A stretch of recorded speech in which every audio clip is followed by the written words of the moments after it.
As the economies of China, Europe and the United States slow, affecting Australia's economy, we need policies which will assist growth in Australia to maintain employment, prevent recession and stimulate our economy.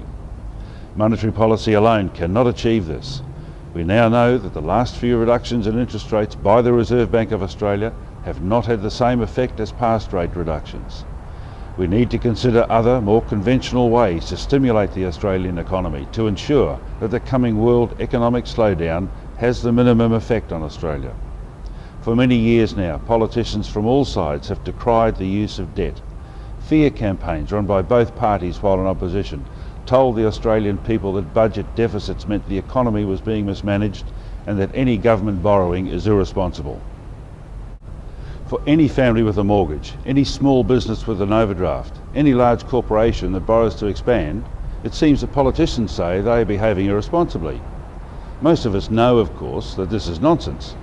Individuals, small business and small and large corporations borrow in order to facilitate growth, to improve efficiency, to expand business, employ more people and increase productivity. All of this adds to GDP and growth in the Australian economy. To put the debt of the Australian government into perspective, the current debt of around $224 billion is roughly the equivalent of a working couple who own a $500,000 house but have a mortgage of only $90,000. Such people would probably be considering borrowing more against their house to perhaps buy an investment property or invest in shares to start building wealth for their retirement.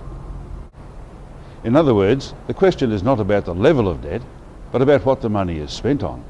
Put simply, borrowing to pay for recurrent spending is bad debt because this should be funded from income.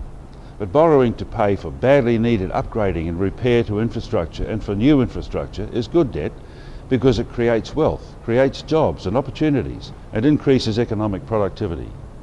Examples of borrowings being used in this way are the Sydney Harbour Bridge, the National Broadband Network now under construction and the Snowy Mountains scheme. As the economy slows, government should borrow and use the money to build the infrastructure projects Australia so desperately needs. The Australian government is one of the few countries with a AAA credit rating. Advantage should be taken of this to borrow the money now to commence these projects to help make Australia recession-proof.